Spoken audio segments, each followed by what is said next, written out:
제20대 총선이 막을 내린 가운데 차기 국회를 향한 시민들의 바람을 들어봤습니다.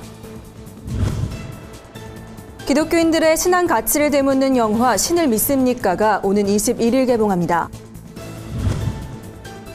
구TV 선교방송 회원교회 용인 송정교회를 소개합니다. 구TV가 하나님의 복음사역에 동참할 선교방송 협력학교와 대학 기자를 모집합니다. 안녕하십니까. 구TV 뉴스입니다. 20대 국회의원 선거가 오늘로써 기나긴 대장정을 마쳤습니다. 지난 몇 달 각 정당과 후보들은 유권자들의 마음을 끌어오기 위해 사력을 다했는데요. 과연 국민들이 원하고 바라는 20대 국회는 어떤 모습일지 시민들의 목소리를 직접 들어봤습니다. 투표 현장에 정원희 기자가 다녀왔습니다. 정책 같은 거 좀 비교해서 보고 선택했어요. 그냥 여야 합의 잘 해서 국민들 위해서 정책 좋은 거 입법시켜 주셨으면 좋겠어요. 전국 1만 4천여 투표소에서 실시된 제20대 총선이 오늘 오후 6시를 끝으로 모두 막을 내렸습니다. 이른 아침부터 각 투표소에는 새로운 국회를 향한 기대감을 품고 한 표를 선사하려는 유권자들의 발걸음이 이어졌습니다. 투표소를 찾은 몇몇 시민들은 지난 회기 국회에 대한 아쉬움을 드러내기도 했습니다. 19대 때까지는 보면 양극 대결로 치닫는 경우가 많았습니다. 이념 대결, 또 극과 극에 대한 상황 대치를 많이 하였는데 이번 총선은 앞서 열린 사전투표에서도 역대 최고 투표율로 이어지는 등 국민들의 높은 관심 속에 치러졌습니다. 국민들의 기대와 관심 속에 당선된 이들은 앞으로 4년간 국민의 대표로서 국민들의 필요에 귀를 기울이고 이를 위한 입법 활동에 나서게 됩니다. 시민들은 20대 국회에선 화합의 정치, 타협의 정치의 모습을 보여주길 각 정당과 당선자들에게 부탁했습니다.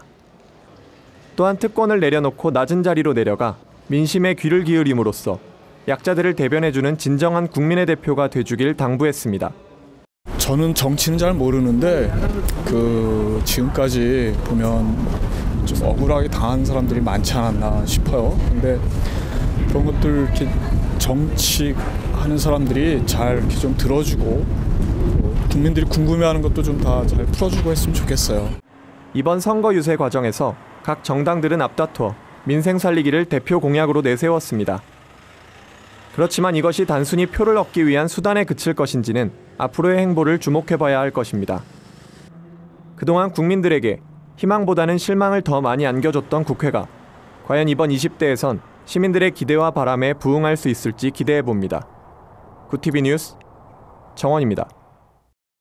기독교인들의 신앙 가치를 되묻는 영화 신을 믿습니까가 국내 관객들을 찾아옵니다. 신은 죽지 않았다 제작진이 현 시대 기독교인들의 신앙적 고민을 다뤘습니다. 영화는 목사인 매튜가 우연히 길에서 복음을 전하는 한 남자를 만나 행동하는 믿음의 삶을 보며 감명을 얻게 된 사건으로 시작됩니다.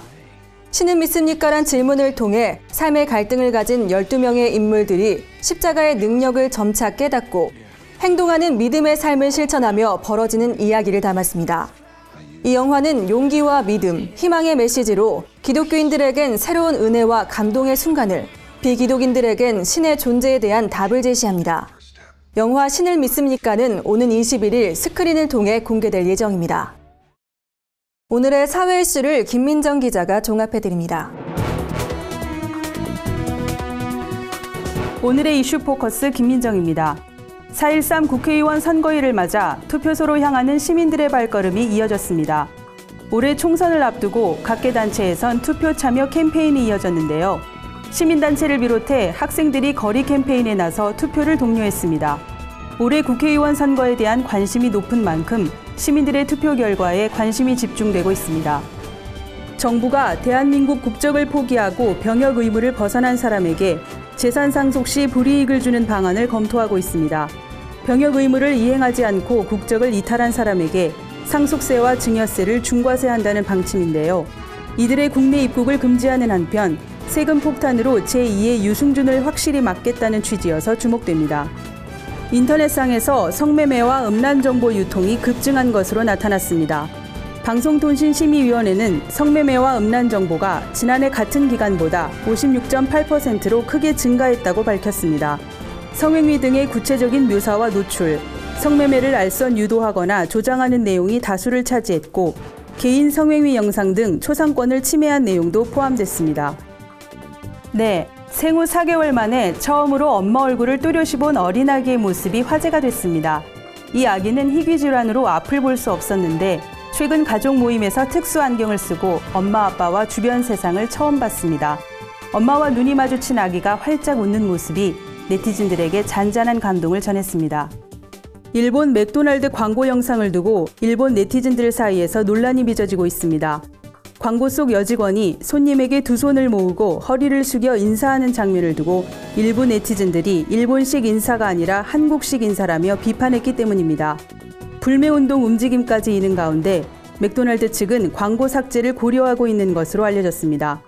구티비 뉴스 김민정입니다. 구티비 선교방송 회원교회를 만나보는 시간입니다.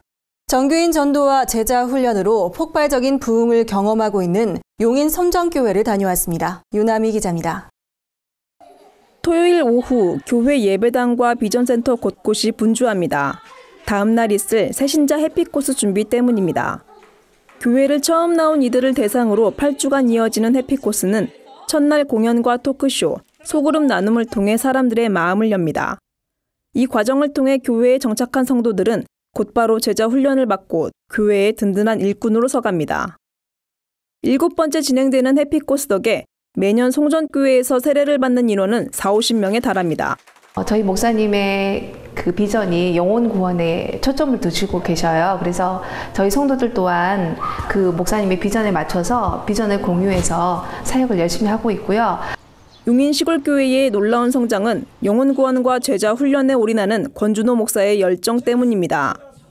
올해 106년이 된 송전교회는 과거 딱딱했던 구습을 던지고 셀 모임을 통한 구역 활성화와 전교인 전도 시스템으로 탈바꿈했습니다.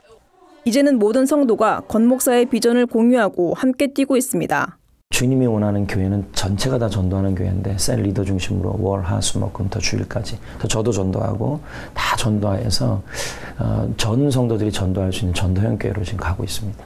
무엇보다 지역사회를 섬기는 교회가 되자는 권 목사의 철학에 따라 송전교회는 노인대학과 어린이 사역, 각종 문화사역으로 지역에서 칭찬이 끊이지 않는 교회가 됐습니다. 아이들을 위한 다음 세대를 위한 문화교실이 현재 진행되고 있고요. 그다음에 아이들을 위한 독서실, 어린이 도서관, 책 대여하는 도서관도 지금 대여하고 있고, 그리고 노인대학 역시도 한 10년이 현재 넘었는데 매주 목요일마다 많은 어르신들이 한 150에서 200명 정도. 영혼에 대한 열정으로 전교인이 움직이는 송전교회는 이제 한국교회의 건강한 성장의 모델이 되고 있습니다. 구티비는 송전교회와 같이 국내 곳곳의 교회와 목회자의 선한 사역을 지원하기 위해 회원교회를 모집하고 있습니다. 또한 각 교회 소식을 전할 교회 기자도 모집해 선교방송 사역에 동참하도록 이끌고 있습니다. 구티비 뉴스 윤화입니다. 구티비 기독교 복음방송과 뉴스 미션이 회원교회 모집에 이어 하나님의 복음 사역에 동참할 선교방송 협력학교를 모집합니다. 구티비 선교방송 협력학교 제도는 성경적 세계관으로 학생을 교육하고 선한 사역을 감당하는 학교 현장을 세상에 알리기 위해 기획됐습니다. 구티비는 갈수록 침체되는 한국 기독교 대학을 지원하고 기독교 정신을 바탕으로 양성되는 학생들의 사회 진출을 돕는 데 나설 계획입니다. 구티비는 협력학교의 다양한 소식과 사회 공헌 활동 등을 TV와 인터넷 신문, 앱을 통해 보도하고 교회 및 성도 간의 연합을 도모합니다. 이와 함께 학생들이 각 학교의 선한 소식들을 방송을 통해 알릴 수 있도록 선교방송 대학 기자 및 PD로 초빙합니다. 정통교회에 소속된 세례교인이면 누구나 학교장 추천을 받아 기독교 방송 선교 사역에 동참할 수 있습니다. 오늘의 간추린 뉴스를 정원희 기자가 전해드립니다. 일제 만행을 전 세계에 알려 34번째 민족 대표로 불리기도 했던 프랭크 윌리엄 스코필드 박사의 내한 100주년을 맞아 그를 추모하는 자리가 마련됐습니다. 호랑이 스코필드 기념사업회가 주관한 행사에는 정운찬 전 총리, 이만열 전 국사편찬위원장, 에릭 월시 주한 캐나다 대사 등이 참석해 스코필드 박사의 삶을 되새겼습니다. 한국교회언론회가 새누리당의 윤리강령에 동성애 지지 내용이 담겨 있다며 조속한 수정을 촉구했습니다. 이들은 새누리당의 윤리강령 제20조에 성적 지향 등을 이유로 차별하지 않는다는 내용이 들어있다며 총선이 끝나는 대로 동성애를 지지하는 제20조 성적 지향 단어를 반드시 삭제해야 한다고 밝혔습니다. 기독교 선교 횃불 재단이 오는 25일과 26일 서울 양재동 횃불 선교센터 사랑성전에서 2016 횃불 연합 대성회를 개최합니다.